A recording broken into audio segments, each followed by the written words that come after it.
আর আপনারা যদি বলেন যে আমি ট্রেডিং শেখার জন্য টাকা কিভাবে ম্যানেজ করব? যেমন আমি যেভাবে বলি যে এর আগের ভিডিওতেও আমি বলছি যে আপনি যদি মধ্যবিত্ত ঘরের যদি সন্তান হয়ে থাকেন, তাহলে ট্রেডিং শেখার জন্য কোথায় টাকা ম্যানেজ করবেন, জোগাড় করবেন? অর্থাৎ ট্রেডিং শেখার জন্য আপনি কিভাবে টাকা জোগাড় করবেন, কিভাবে ট্রেডিং করবেন? আপনি যদি আমার মতো মধ্যবিত্ত ঘরের পরিবারের যদি সন্তান হয়ে থাকেন, যদি মনে করেন যে আমি টাকা অর্থাৎ আপনি কামাই করেন না, অর্থাৎ আপনি কেবল পড়াশোনা করতেছেন, আপনি ভালোভাবে ট্রেডিং এ সময় দিতেছেন কিন্তু রিয়াল প্রফিট করার অর্থাৎ রিয়াল ট্রেড করার টাকা নেই আপনার কাছে।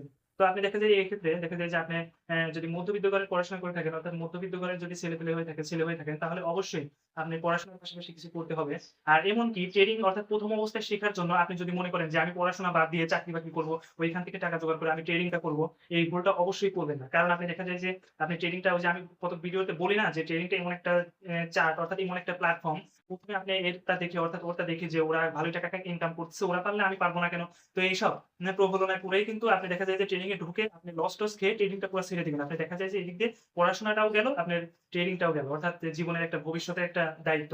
আপনি সেই দিকে দেখা যায় যে পড়াশোনাটা করবেন। পড়াশোনার পাশাপাশি যদি কোন কাজ করতে পারেন, দেখা যায় যে ভালো কোন কাজ অর্থাৎ সৎভাবে টাকা ইনকাম করতে যদি পারেন, তাহলে দেখা যায় যে ট্রেডিং এর জন্য কিছু টাকা জোগাড় করতে পারেন। টাকা জোগাড় করে ট্রেডিং এ ট্রেড করতে পারেন।